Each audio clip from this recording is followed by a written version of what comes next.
નમસ્કાર દર્શક મિત્રો, એડી ન્યૂઝમાં હું છું આપની સાથે આરડી વાઘેલા। જોઈએ આજના મહત્વના સમાચાર।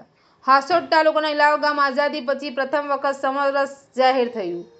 આજ રોજ ડેપ્યુટી સરપંચની ચૂંટણી યોજાઈ હતી, જેમાં ડેપ્યુટી સરપંચની પણ બિનહરીફ વરણી કરાઈ હતી। હાસોટ તાલુકાનું ઇલાવ ગામ આઝાદી પછી પ્રથમ વખત સમરસ જાહેર થયું છે, ત્યારે ગામનું સુકાન યુવા મહિલાના હાથમાં સોંપવામાં આવ્યું છે। ગામ પંચાયતના સરપંચ તરીકે નિશા રાઠોડની વરણી કરવામાં આવી છે, તો ડેપ્યુટી સરપંચની વરણી માટે આજ રોજ હાસોટના નાયબ મામલતદાર ઉર્વશી પટેલની અધ્યક્ષતા હેઠળ બેઠક યોજાઈ હતી, જેમાં ડેપ્યુટી સરપંચ તરીકે હિરેન પટેલની બિનહરીફ વરણી કરવામાં આવી હતી। આ પ્રસંગે હાસોટ તાલુકાના પંચાયતના કારોબારી સમિતિના સભ્ય જયેશ પટેલ, ગામના આગેવાન ભરત પટેલ, અલ્પેશ પટેલ, રમણભાઈ પટેલ, દેવજી રાઠોડ તેમજ ગામજનો ઉપસ્થિત રહ્યા હતા। ઇલાવ ગામ પંચાયતના ચૂંટાયેલા નવા સરપંચ, ડેપ્યુટી સરપંચ અને સભ્યોને ગામજનોએ અભિનંદન પાઠવ્યા હતા। આ પ્રસંગે ગામની નવી ચૂંટાયેલ બોડીના ગામના વિકાસના દાવા કર્યા હતા। એડી ન્યૂઝ સાથે રિપોર્ટર જયેશ પ્રજાપતિ, અંકલેશ્વર।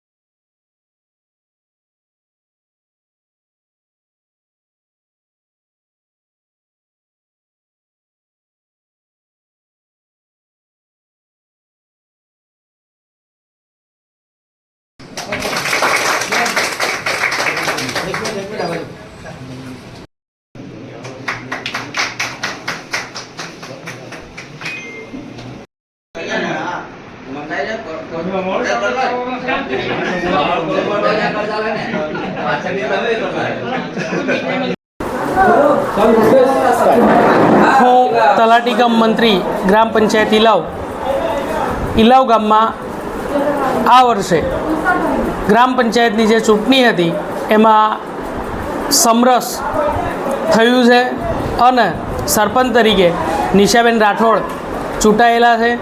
આજરોજ તારીખ 11/7/2025ના દિને ઉપસરપંચની જે ચૂંટણી હતી એની અંદર પણ બિનહરીફ રીતે ગામના હિરેનભાઈ પટેલની વરણી થઈ છે।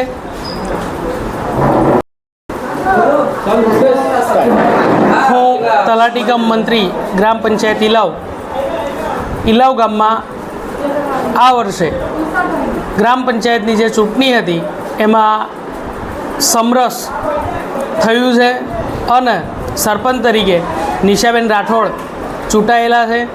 આજરોજ તારીખ 11/7/2025ના દિને ઉપસરપંચની જે ચૂંટણી હતી એની અંદર પણ બિનહરીફ રીતે ગામના હિરેનભાઈ પટેલની વરણી થઈ છે।